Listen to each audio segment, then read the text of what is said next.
As Mike Tyson's mom, Lorna, exits a charity event, she searches for her phone inside her purse, intending to call her son Mike for a ride. However, Officer Grant, a racist cop who has been watching her, approaches her with baseless accusations of theft and insists that people like her don't belong there.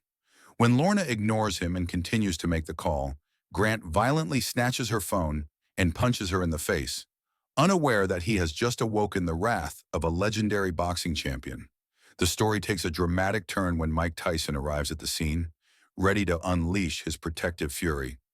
Subscribe and like this video to see how the story unfolds. The city breathed with a frenetic energy, the clamor of traffic and voices rising up into the clear blue sky. Downtown, a bustling epicenter of commerce and excitement, shimmered with all the grandeur of an urban jewel. Amidst the throng, Lorna Tyson moved with a regal grace, her refined beauty undiminished by the passing of time. Stepping out of a grand charity event, the woman's silver hair and tasteful attire spoke volumes about the caliber of her character and social standing. Like a balm to the city's chaotic bustle, the charity event had filled the day with a palpable sense of joy and optimism. Laughter had mingled with impassioned speeches, each word a soaring beacon of hope for those less fortunate.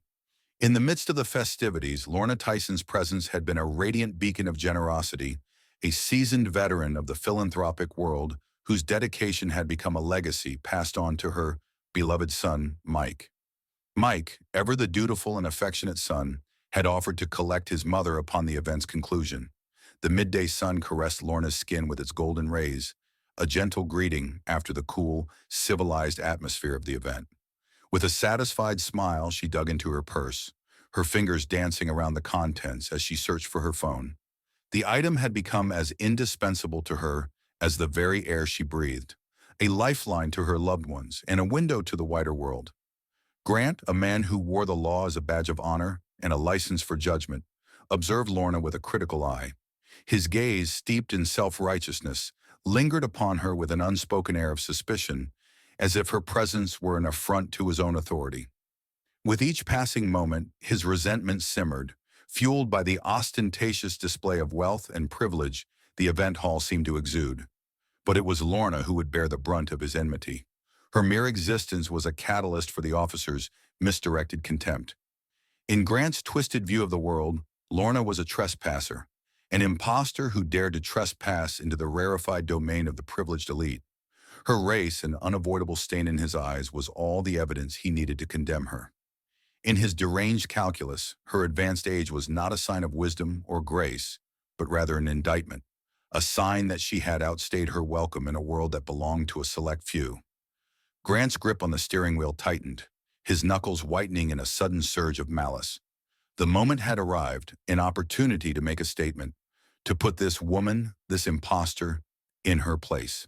His jaw set with grim determination, Grant readied himself, a predator stalking his prey. He would not let this chance pass him by. Justice, as he saw it, must be served. The moment Lorna finally retrieved her phone, her relief was palpable. The day had been enjoyable, if not hectic, and the thought of reconnecting with her son, her beloved Mike, was enough to lift her spirits. But fate had other plans. As she began to dial, the calm was shattered by a voice that dripped with false authority. "Hey, you!" The voice was like a gust of frigid wind, a jarring intrusion into the sanctuary of her reverie. Lorna's head swiveled toward the source of the interruption, her elegant features etched with confusion. Before her loomed a hulking figure, his skin as pale as alabaster, the very embodiment of state-sanctioned power. His police uniform, a stark contrast to the haute couture of the event hall, seemed out of place, almost incongruous in this hallowed space. Yet it was the expression upon his face, a mask of aggression and condescension, that chilled Lorna to the bone. Her posture ramrod straight, a defiant pillar in the face of this unwelcome intrusion, Lorna addressed the officer with a calmness that belied the churning turmoil within. "Yes," she inquired, her tone imbued with the firmness of a woman who had navigated the choppy waters of systemic injustice for decades.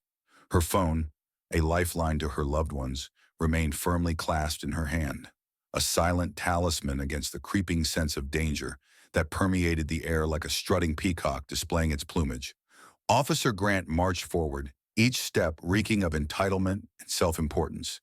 His belt, a tool of intimidation wrapped around his waist, clinked with each stride, a cacophony of metal and leather that seemed to mock Lorna's presence in this space. "What are you doing here?" he demanded, his voice thick with self-assured authority. His question was not a genuine inquiry, but rather a challenge, a prod designed to test the strength of Lorna's conviction. Lorna's features hardened, her frown a mosaic of outrage and exasperation. "I just attended a charity event," she replied, each word punctuated with a tinge of righteous indignation. "I'm waiting for my son to pick me up." Her voice, steady and dignified, hinted at the decades of discrimination and injustice she had faced, a reality that had honed her patience into a sharpened sword of resistance. Her gaze, though stern, was also imbued with a glimmer of quiet resolve, a silent reminder that she would not be intimidated. Grant's scoff echoed through the air, a sonic embodiment of his disdain. His words, dripping with disdain, sought to diminish Lorna's status in his eyes, to strip away the dignity she had cultivated over a lifetime. "Charity event, huh?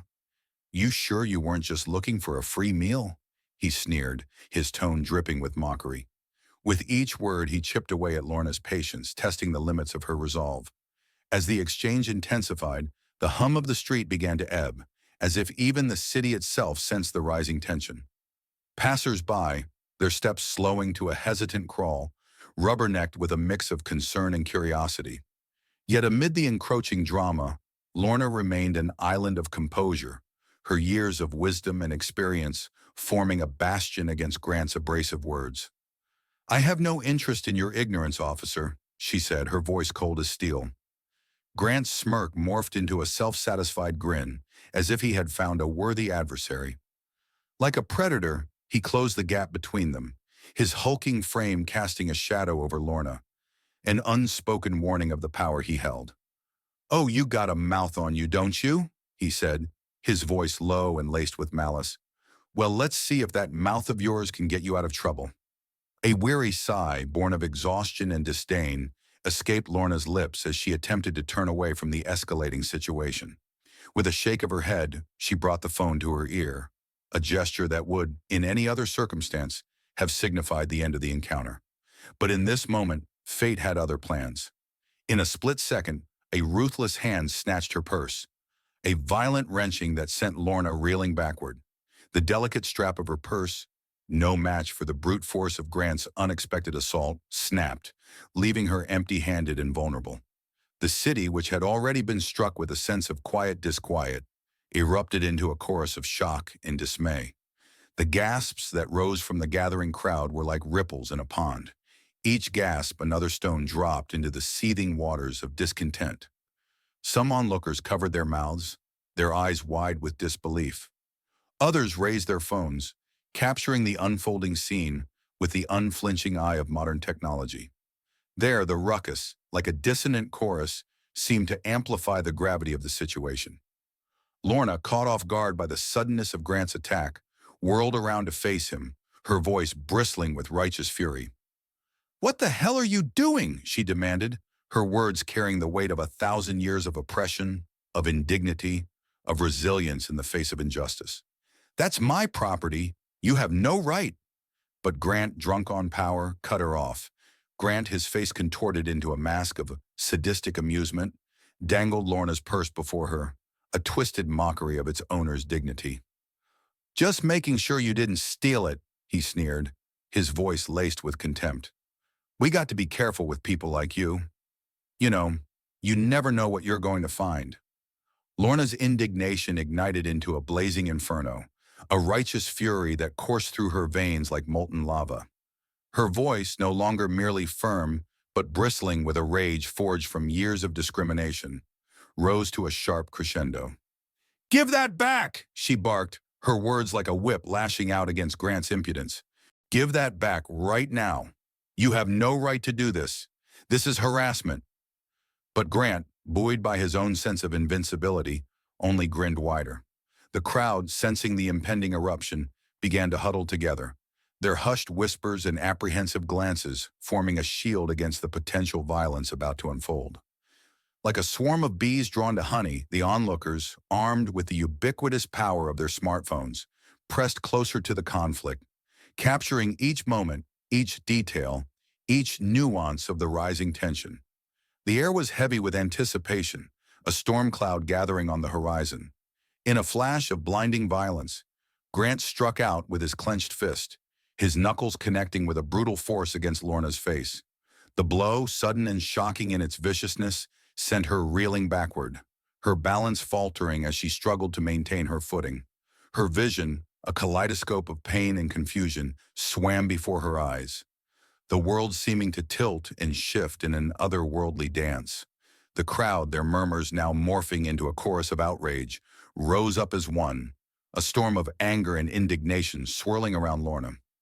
Lorna's body, unable to withstand the violence of Grant's attack, surrendered to gravity's cruel embrace.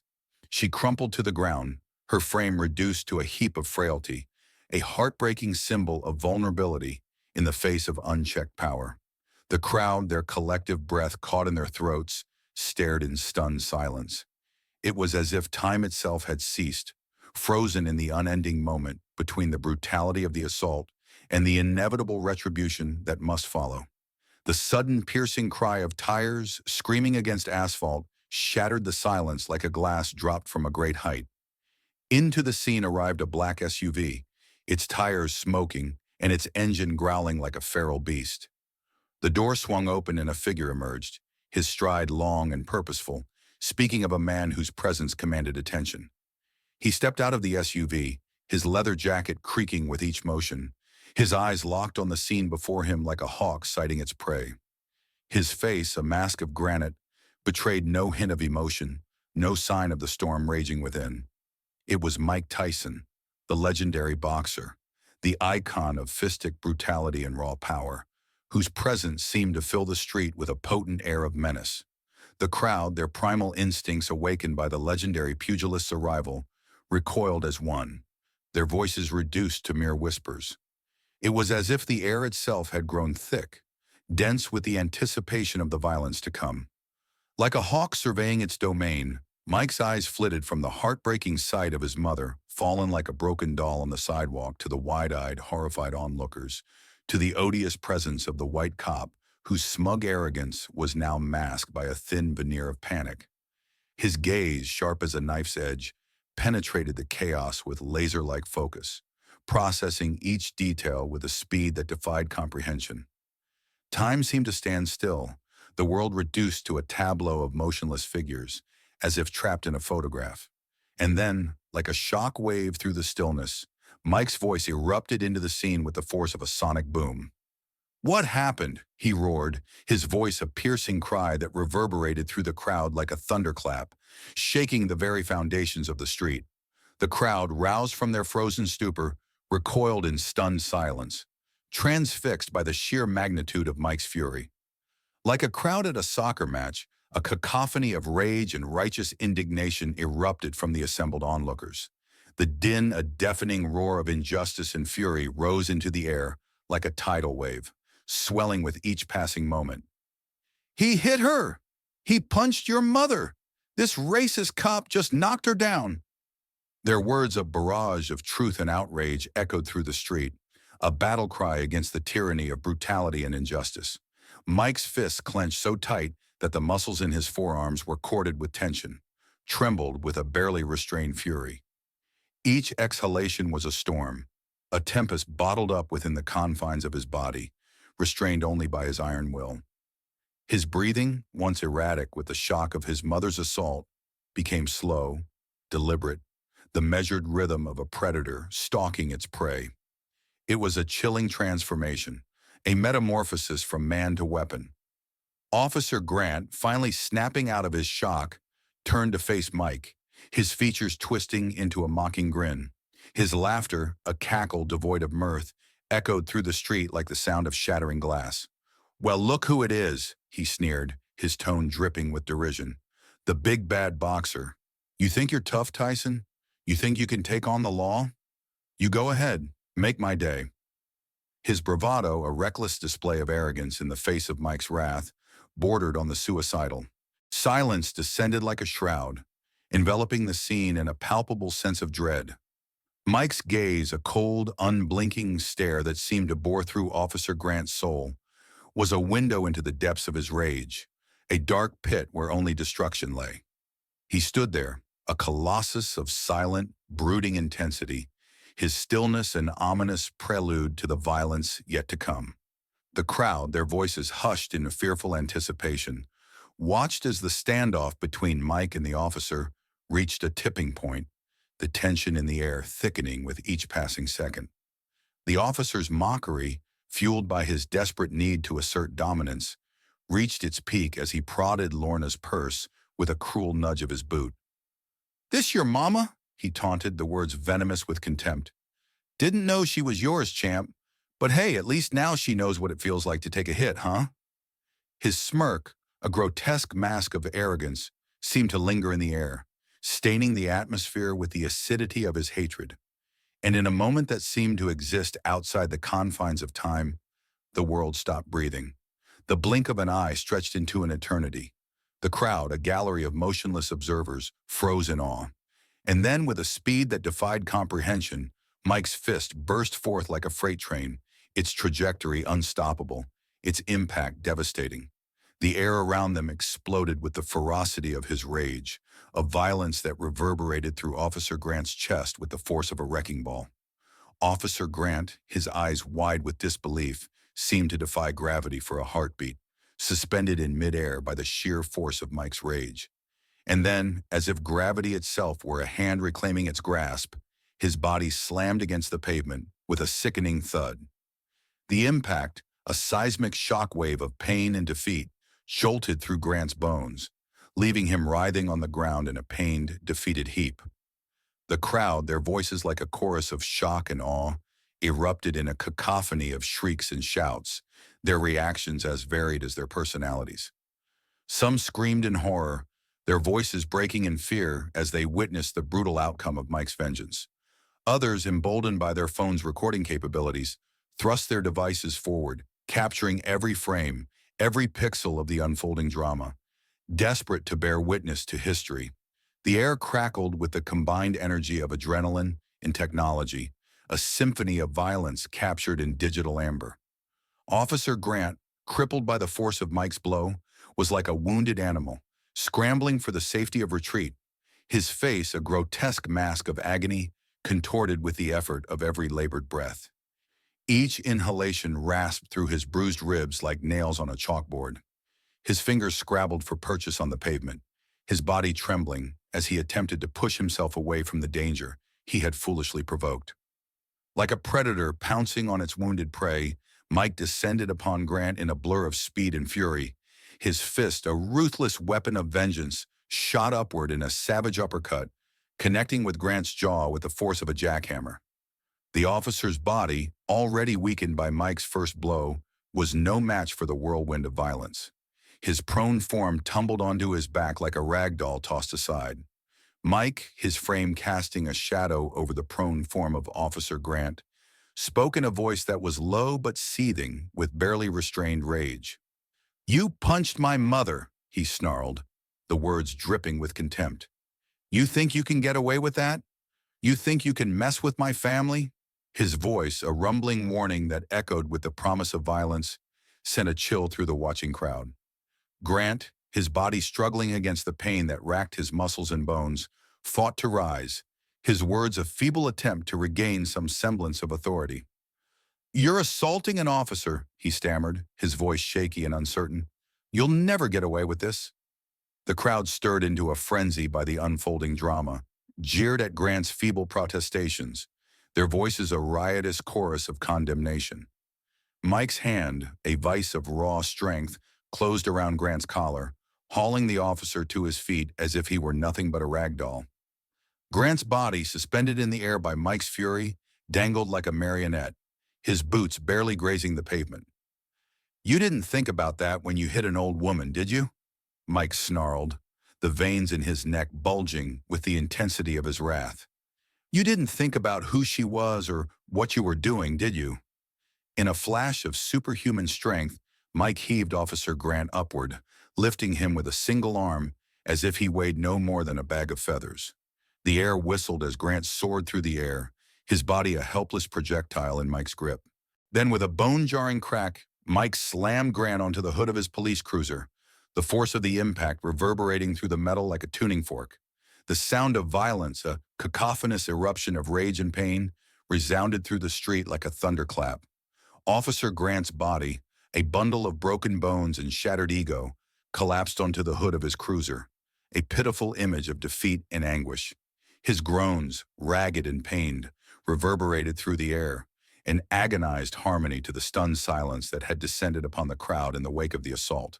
The wail of sirens pierced the silence, a clarion call heralding the arrival of reinforcements.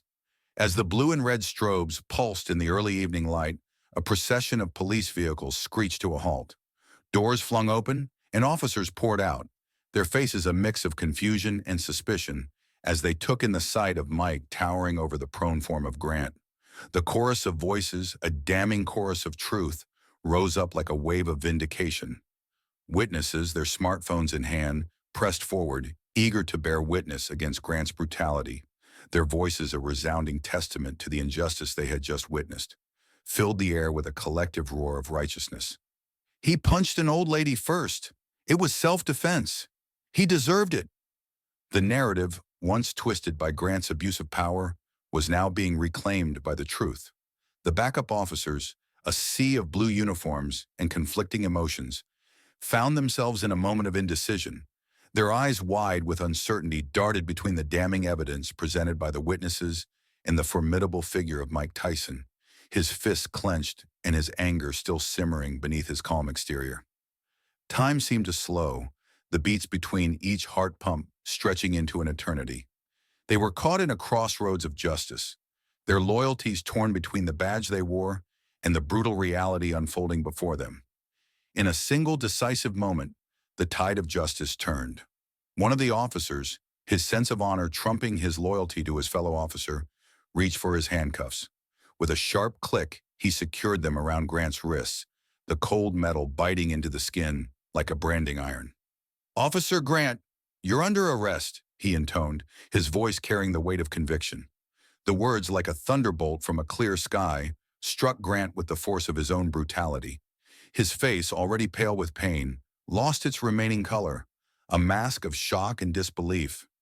Mike, his rage cooling as his protective instincts kicked in, finally turned his attention away from Officer Grant and his fate. His knees still trembling with residual fury, lowered him to the ground where he gently cupped his mother's face in his hands. "You okay, Mom?" he asked, his voice now gentle, a stark contrast to the roar of violence that had echoed through the street just moments before. His eyes, pools of concern, searched Lorna's face, seeking signs of injury and distress. Lorna's smile, though faint, shone with the warmth of a mother's love and pride. Her hand, trembling with the residual shock of the assault, reached up to caress Mike's cheek, a silent reassurance that her son had been her hero that day. In the background, the crowd, liberated from the fear and helplessness that had gripped them just moments before, burst into spontaneous applause. Their cheers echoed through the street, a raucous celebration of justice served, of a mother's strength, and of a son's unwavering devotion. Mike, his arm protectively wrapped around his mother's waist, steered her toward his SUV. The murmur of the crowd, like a distant chorus of bees, buzzed with whispered conversations and final bursts of applause. But amidst the throng, a lone voice, clear and strong, cut through the hubbub. "Mr. Tyson!" the young woman yelled, her voice resonant with admiration. Mike paused in his tracks, turning to acknowledge the stranger. His expression, though still stern, softened with the faintest hint of curiosity. The stranger, her grin a beacon of warmth, stood before Mike like a lone flower amidst a field of chaos that was incredible. She marveled, her words infused with a mix of awe and delight. "The way you stood up for your mother, you're a hero." Mike, unaccustomed to praise for his protective actions, shifted uncomfortably, as if unfamiliar with the weight of the praise bestowed upon him. Mike's words were simple, yet carried the weight of an unspoken code. "Nobody messes with my mom. The words, steeped in filial devotion and unwavering loyalty, echoed through the street, their gravity palpable in the silence that followed. The young woman, still grinning, stepped forward, extending a hand in a gesture of camaraderie. "My name's Rosa," she said, her voice still infused with admiration. "You're amazing, you know that." Mike, his arm still protectively wrapped around his mother's shoulder, led her to his SUV, Rosa's words of admiration still ringing in his ears. The engine roared to life, the SUV surging forward with a powerful acceleration, and as they pulled away from the scene, they left more than just the pavement and the crowd behind. Behind, they left the echoes of a battle, a victory for justice that would reverberate through the city for days to come.